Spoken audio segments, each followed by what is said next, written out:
to the south, in the desolate fortress of Machaerus, John the Baptist was still held captive, but even there he had heard of the acts and deeds of Jesus, the man whom he had called the Lamb of God. And when two of his followers came secretly to his cell, John begged them to go to Jesus and ask if he was truly the one who was to come. And obedient to John's request, they undertook the long, arduous journey. Northward they traveled, across the hot, bitter, salt shores of the Dead Sea, up the fertile valley of the Jordan, skirting Samaria, coming at last to the Sea of Galilee. Through Kinnereth they journeyed, Tiberias, Magdala, and at last they came to Capernaum. Do you believe that I am able to do this? Let it be done to you according to your faith.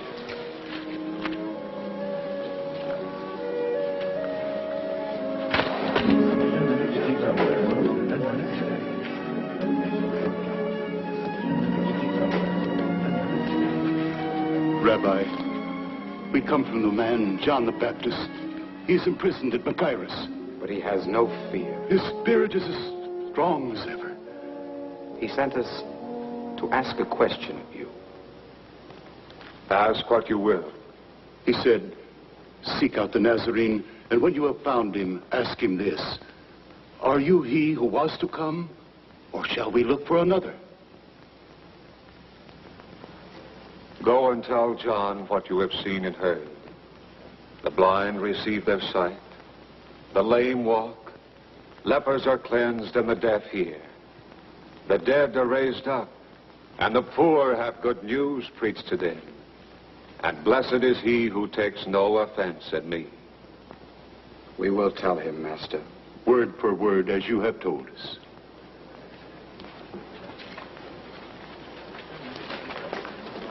Who are those two? Followers of a prophet called John the Baptist. Prophet? A wild man clad in skins, dining on locusts and wild honey?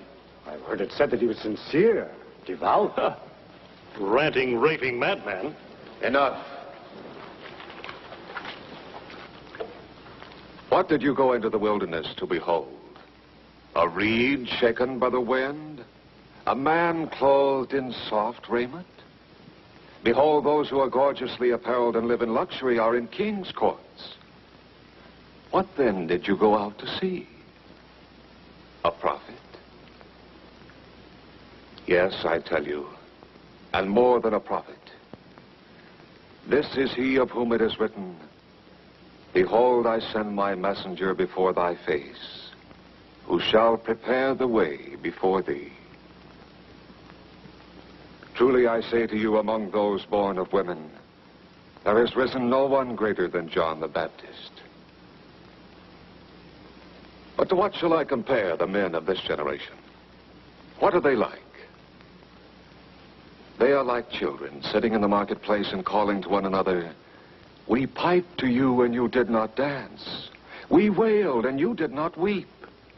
For John the Baptist has come eating no bread and drinking no wine. And you say he has a demon. The Son of Man has come, eating and drinking. And you say, behold, a glutton and a drunkard, a friend of tax collectors and sinners. Yet wisdom is justified by her deeds. Now you are hearing the truth, real truth, not the half-truths of men. Men who would weigh us down with the yoke of 1,000 laws. Laws that we cannot understand. Come to me, all ye who labor and are heavy laden, and I will give you rest. Take my yoke upon you and learn from me. For I am gentle and lowly in heart, and ye shall find rest for your souls. For my yoke is easy, and my burden light.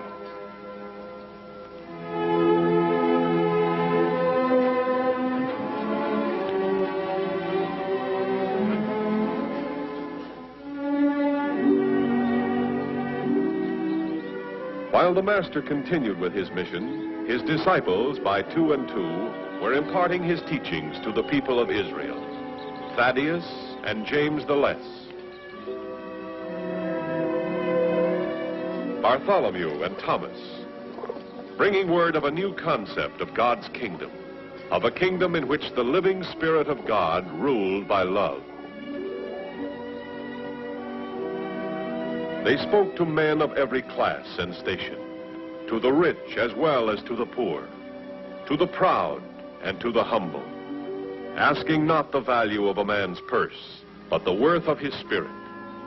And the truths that Jesus had taught them, they taught to all who received them, explaining as the Master had explained, patient as he was patient with them, eager to share with all men the story of God's love as they had learned it from Jesus' lips.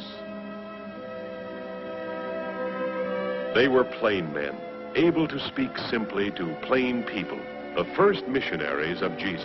They spoke on the streets and in the homes, in the language the humble understood.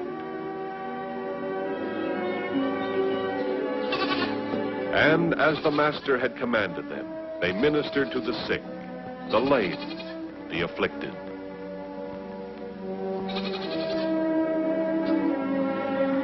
And that's the way my father taught me to make a splice. You never lose a net if you make a splice like that. All that you and Peter say sounds wonderful, Andrew.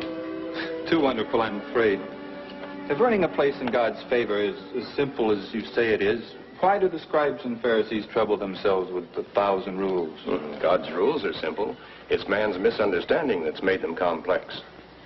Oh, yes, but surely those who have devoted their lives to following the law and every twist of the law should stand first before the Almighty. Oh, Jesus tells us that all men shall be judged by their sincerity, not by their acts. He said that the kingdom of heaven will be like this: a net cast into the sea, gathering fish of every kind. We pull in our nets and separate the good from the bad. Just so will God's angels separate the men. You, me, the scribes, the Pharisees, the whole catch. The good they'll save. The evil they'll cast away. It'll be as simple as that.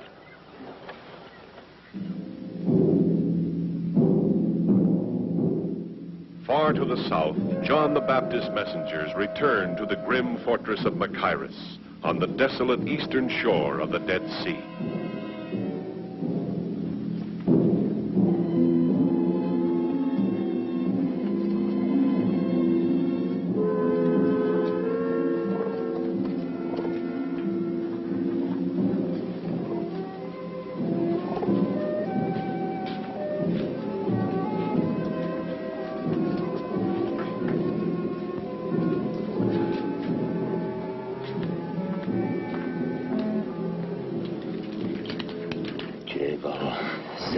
You are unharmed, Master? Oh, yes, I am quite safe, for the time at least. The whole castle is busy with preparations for Herod's birthday feast. I've been completely forgotten.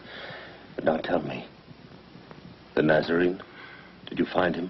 And what did he say? We saw him at Capernaum. With a great crowd around him. Some sick, some crippled, some blind. And others, scores of others, who follow him from town to town just to hear his voice.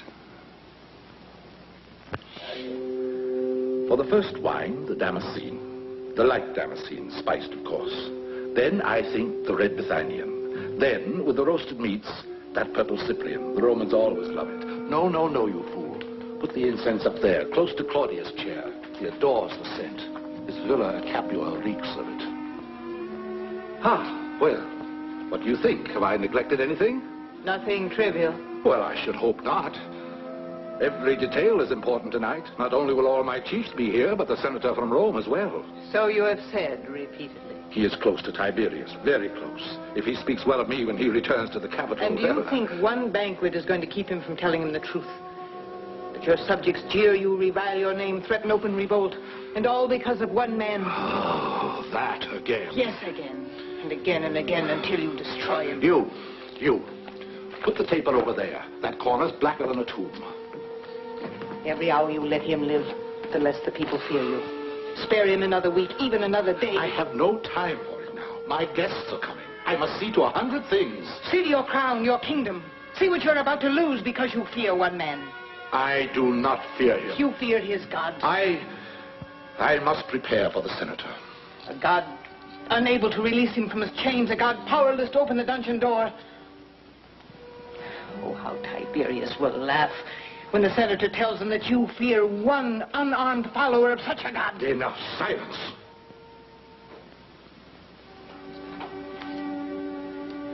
Wait. See that the Princess Salome is prepared to dance for my guest tonight. My daughter dance for your wine-drenched guests? It is my order. I command it.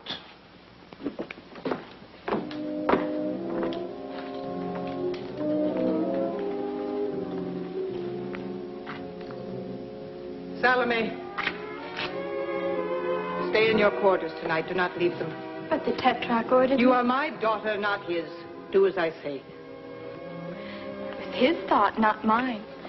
He thought his guests would be flattered if a princess danced for them.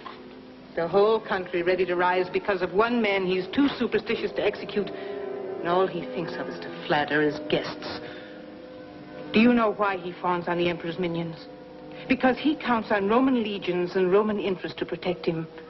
He is of the Herodian line, but we aren't, not you and I. But surely they would guard us. Guard us? Why, I would be the first one blamed. The woman the Baptist reviled as the symbol of wickedness. I'd be a scapegoat thrown to the mercy of the mobs, and you with me. No, Mother. Go to him. Plead with him. No. No, I've goaded him as far as I dare. But there might be one way. If you did dance tonight, and your dancing pleased him, he would be sure to offer you a reward. A gift as a token of his pleasure. In the presence of such important guests, he would be eager to appear more than generous. He might even offer you your choice of gifts. No, Mother. You must. You must.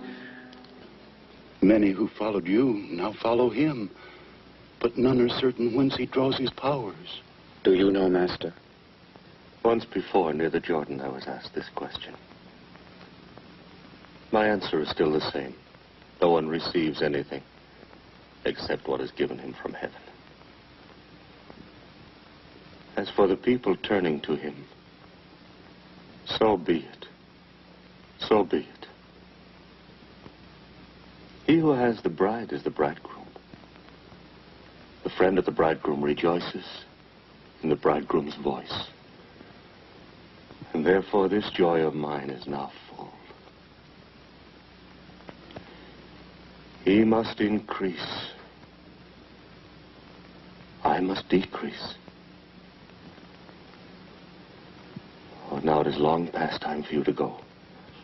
I have endangered you holding you this long. Oh, the danger. We are not afraid, Master. You have done well. Extremely well. Now I know a greater peace than I have ever known.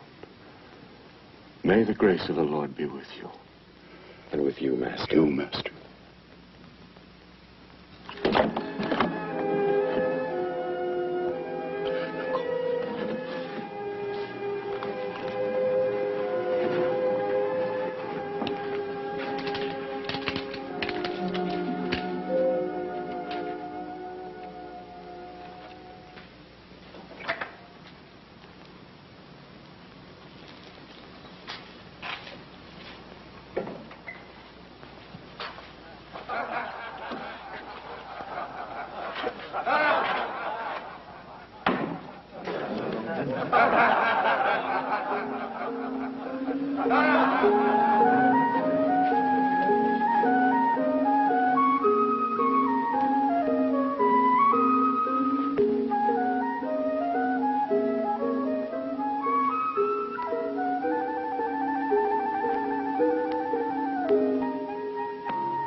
Rise and be rewarded for having given enjoyment to my honored guests. You have pleased us. Now it is my pleasure to please you.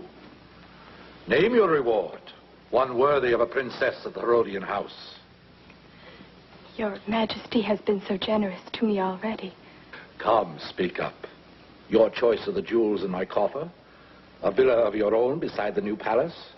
Ask me for whatever you wish, and I will grant it. I know not what to say, Majesty. Take time. Think what you most desire.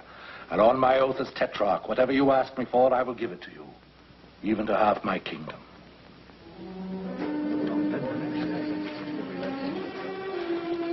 Go back. Demand his gift before he changes his mind. But what shall I ask?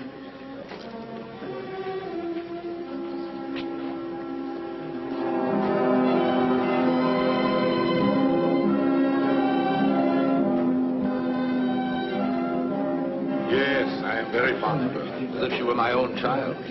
And indeed, we are of the same blood. My half-brother Philip is her father, and we are both direct descendants of my father, Herod the Great. Aha! So you made up your mind so quick? Yes, Majesty. Then speak. And on my oath, your desire shall be yours. What shall it be? I want you to give me at once the head of John the Baptist on a platter.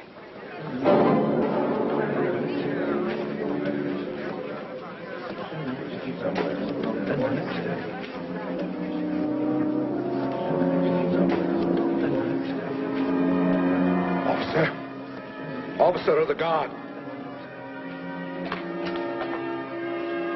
Put the prisoner John to death by the sword. Bring his head to me.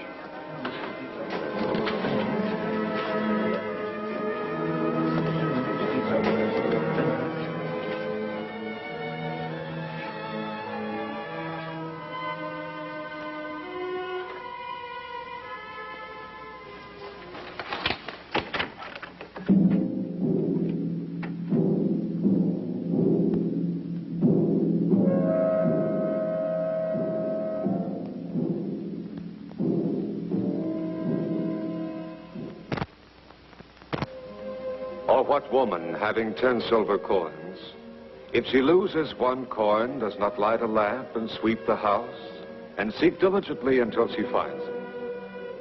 And when she has found it, she calls together her friends and neighbors, saying, "Rejoice with me, for I have found the coin I lost." Even so, I tell you, there is great joy before the angels of God over one sinner who repents. Master, do you remember us? The men sent to me by John the Baptist. Yes, and welcome. We have come to be your followers, Master. We and these 3 who have journeyed with us, they were his followers too. Were? He was beheaded by order of Herod Antipas. We carried the body to a tomb. Now we would follow you.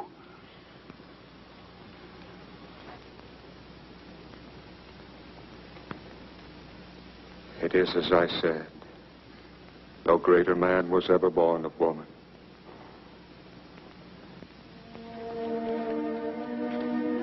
Their first missionary journeys completed, the 12 returned to Capernaum, where Jesus welcomed them. Now that we're all together again, I have news that John the Baptist is dead. Truly I say to you, among those born of women, there has not risen a greater prophet than John the Baptist.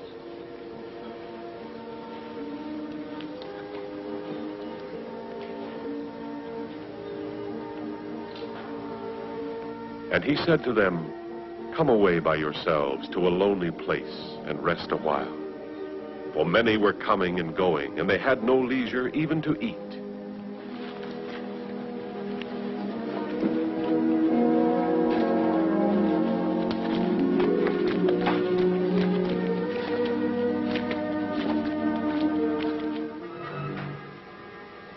Reports of Jesus' fame were spreading throughout the land, even to the ears of Herod Antipas.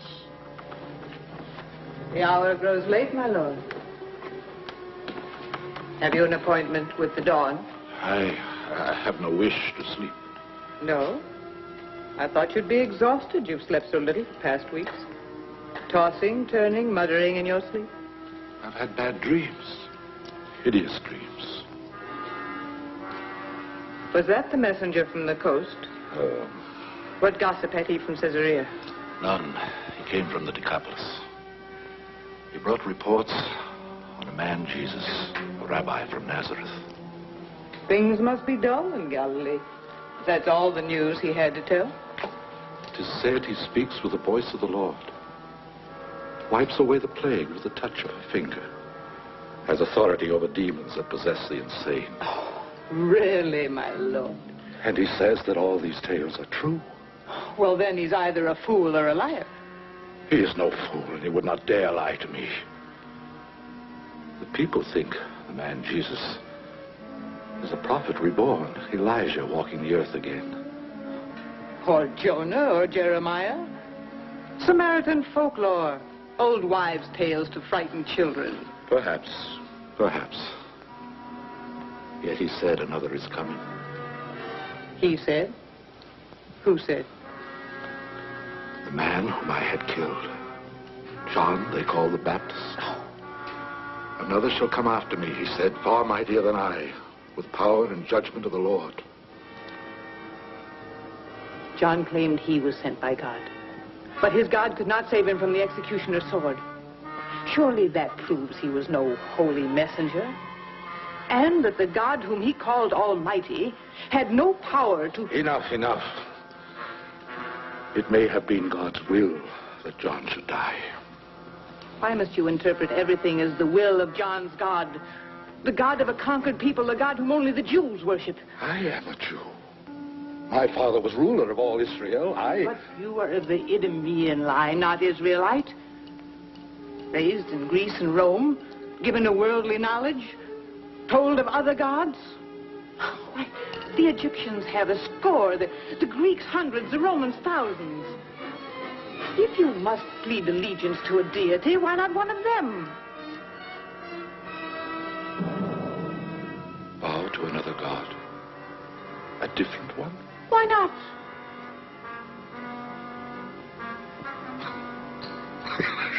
Yes. Why not? I am of royal blood. I'll choose my own god. Here. Let's pledge him with a toast. Which shall it be, eh? The Romans' Jupiter or the Grecians' Zeus? Baal of the East or the Egyptian Set? I do not care. You choose. Your choice is mine. Then I shall name... Salome. I dare not. The scriptures may be right. That there is only one God. Almighty, supreme, mighty beyond all might. And if there is, and if I have put to death his chosen man... John was not sent by God. His headless body rots in an unmarked grave. But his spirit still lives, greater and stronger than before. All that you sought to silence will not be stilled. All that John has prophesied is coming true. Jesus is not Elijah reborn. He is John the Baptist, risen from the dead. That is why these powers work in him.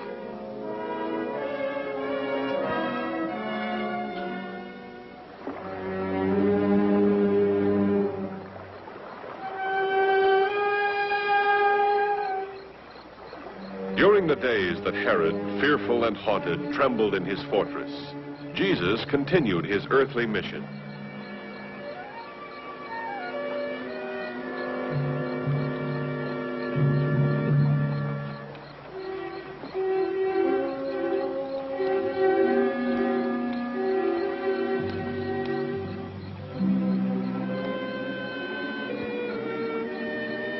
He hasn't slept. No.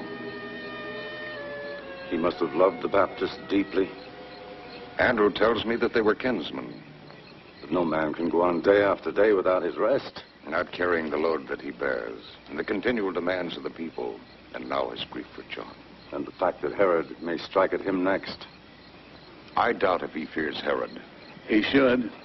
He has a following, and tyrants live in dread of men with followings. But Judas, the master is no threat to Herod. Any leader on the side of truth is a threat to tyranny. A danger to Tiberius, the puppets of Rome, Herod, his brothers, to Caiaphas. The Master doesn't preach revolt. He talks of love and forgiveness. Yes, I know. But Israel will never be free to love and forgive until her people unite against Rome. Rise to a leader who will guide them, order them, command them to obey. Another tyrant? No, a king. Their own king, a king of Israel. One they will accept as a David, a Moses, a Hezekiah. This is an old, old dream. For 3 centuries, people have talked of it, but accomplished nothing. But it will come. Not in a year or 2 or 3, perhaps, but when enough men are willing to die for a kingdom of their own. I was a zealot, pledged to restore Israel to its place among the nations of the world. For years, like all the Brotherhood, I preached hate and fight and destroy. But now I have heard the Master speak of love and forgiveness, and I want more than revenge or temporal power or the glories of this world. So do the rest of us, and the hundreds that have heard him, and the thousands that will. Well, perhaps you're right. Through that night and the days that followed, a great weight lay on the heart of Jesus. The death of John the Baptist meant more than the loss of a beloved kinsman. It marked the ending of the time of the messenger sent to prepare the way. Now the task, the full task, rested on the shoulders of only one: to bring the word of the kingdom to all mankind, to train the men who must carry on the work when he could no longer be with them.